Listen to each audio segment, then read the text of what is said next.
एक छोटे से गांव रामपुर में सूरज अपनी माँ धनिया के साथ रहता था। इसी गांव में राम जी का एक प्राचीन मंदिर है जिसकी ध्वजा की बड़ी मान्यता है। सूरज के पिता के गुजर जाने के बाद माँ सिलाई बुनाई का काम कर किसी तरह अपना घर चलाती है, लेकिन सूरज का मन ना पढ़ाई में लगता और ना कोई काम काज करता। दिन भर यहाँ से वहाँ आवारा लड़कों की तरह घूमता रहता है। सबके तानों से परेशान हो उसकी माँ बोली, सूरज, आखिर तू कब तक यूं ही यहाँ वहाँ घूमता रहेगा? कुछ काम धाम क्यों नहीं करता? तेरी बराबरी के सभी लड़के काम पर लग गए हैं, एक तू ही है जो निठल्ला है। अब तो आस पड़ोस वाले भी सभी कहने लगे हैं।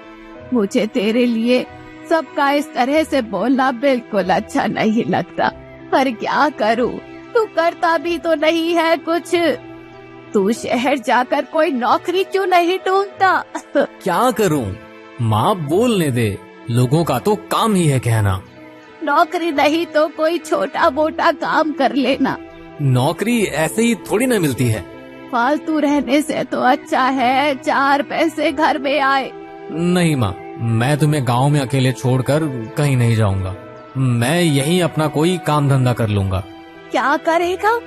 अपना काम धंधा करने के लिए बहुत पैसों की जरूरत होती है और मेरे पास तो इतने पैसे नहीं है कि तुझे व्यापार के लिए दे सकूं।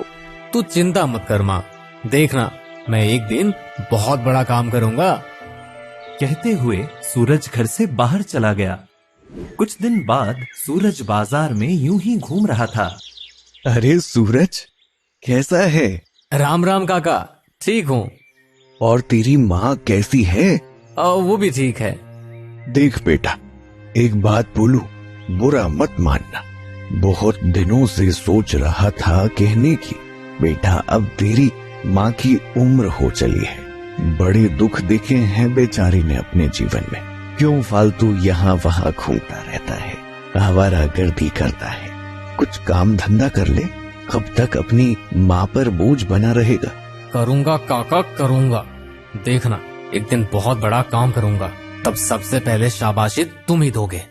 गुस्से से सूरज घर पहुँचता है। माँ, माँ जल्दी खाना दे, बहुत भूख लगी है। हाँ देती हूँ।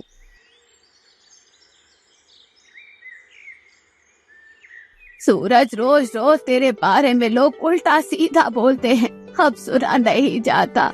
आज विमला काकी कह रही थी, जवान बेटा घर में होने के बाद भी तू काम करती है। सूरज से क्यों नहीं कहती कुछ करने को? अब तो मुझे भी तेरी फिक्र खाए जा रही है।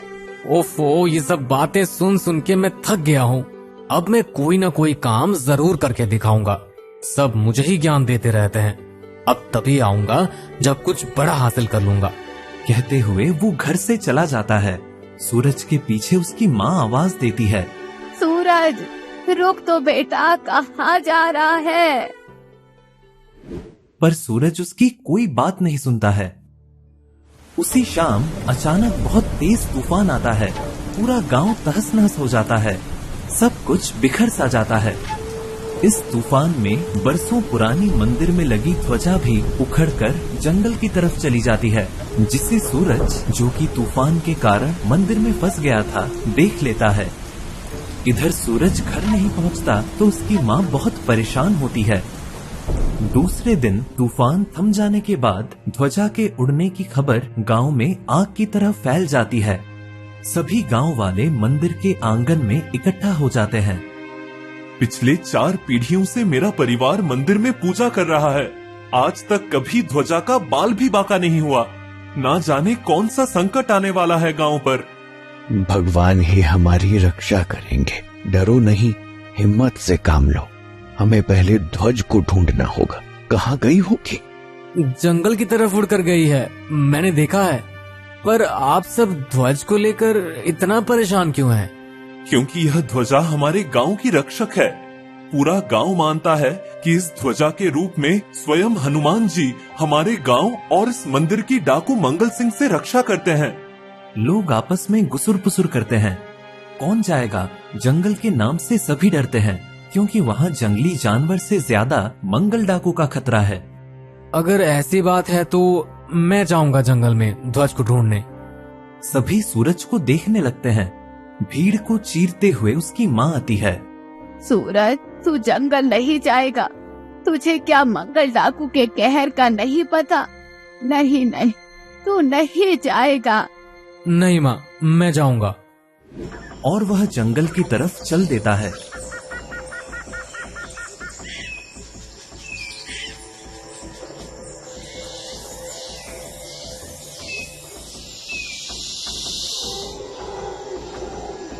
दिन भर हो गया जंगल में यहाँ वहाँ भटकते हुए, कुछ समझ में नहीं आ रहा।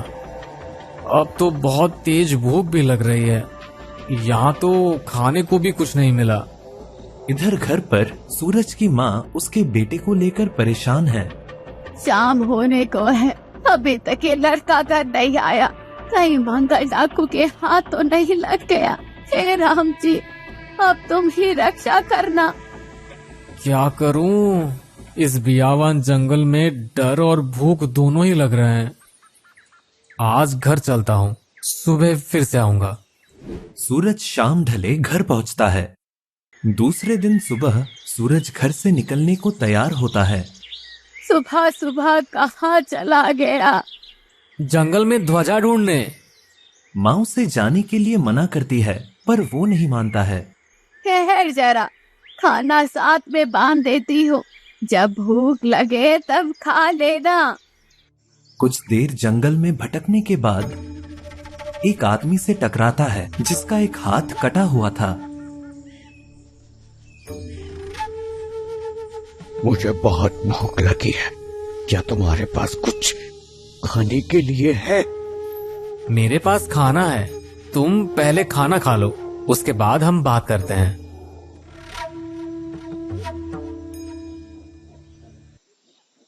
क्या तुम मुझे गांव में पुलिस थाने पहुंचा सकते हो?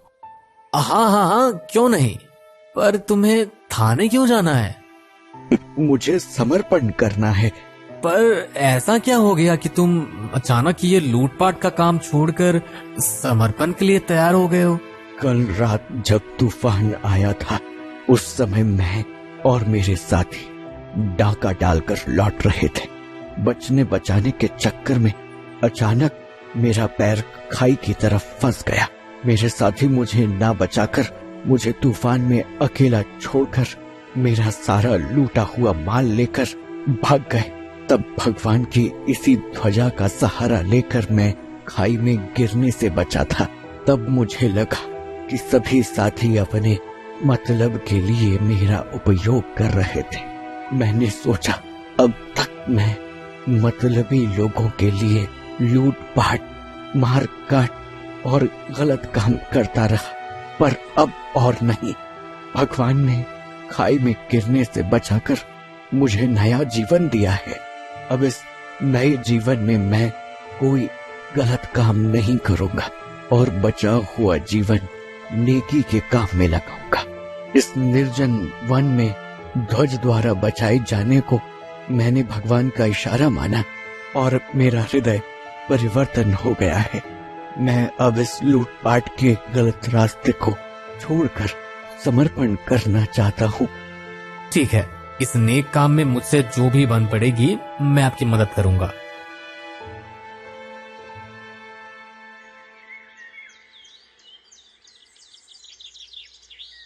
ये रहा गांव के पुलिस थाने का रास्ता। आप यहां से सीधे थाने पहुंच जाएंगे। मैं मंदिर में ध्वज को यथास्थान लगा आता हूं।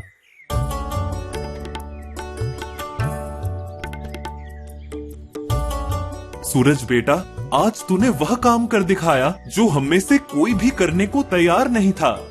शाबाश सूरज, तूने सच में बहुत बड़ा काम कर दिखाया है। सभी गांव वाले जो अब तक सूरज को भला बुरा कहते थे, उसकी प्रशंसा कर रहे थे। तभी वहाँ एक पुलिस वाला पहुँचता है। यहाँ पर सूरज नाम का लड़का कौन है? मेरा नाम सूरज है। कहिए, क्या काम है? जिस काम को बरसों से आसपास के 4 जिलों की पुलिस नहीं कर पाई, तुमने वो कर दिखाया है। जिस मंगल डाकू ने आसपास के सभी इलाकों में अपना आतंक फैला रखा था, आज उस मंगल डाकू को तुमने पुलिस तक पहुंचाकर बहुत बड़ा काम किया है। सूरज की माँ और गांव वाले सभी सुनकर आश्चर्यचकित रह जाते हैं। सूरज तू ठीक तो है ना? आज तुमने मेरा सर गर्व से ऊंचा उठा दिया। हाँ माँ, मैं कहता था ना कि मैं बड़ा काम करूँगा, और आज मंगल डाकू को पुलिस तक पहुँचाने का काम राम जी ने मुझसे करवाया है। सरकार ने मंगल डाकू को पुलिस के हवाले करने वाले के लिए 3 लाख रुपए के इनाम की घोषणा की थी, जो अब सूरज को मिलेंगे। सूरज को पूरे 3 लाख का इनाम सरकार की ओर से दिया जाएगा। यह सुनकर सभी आश्चर्यचकित रह जाते हैं। देखा माँ, मैंने कहा था ना कि मैं एक दिन बड़ा काम करूँगा। अब मैं इन पैसों से गांव में अपना खुद का काम करूँगा।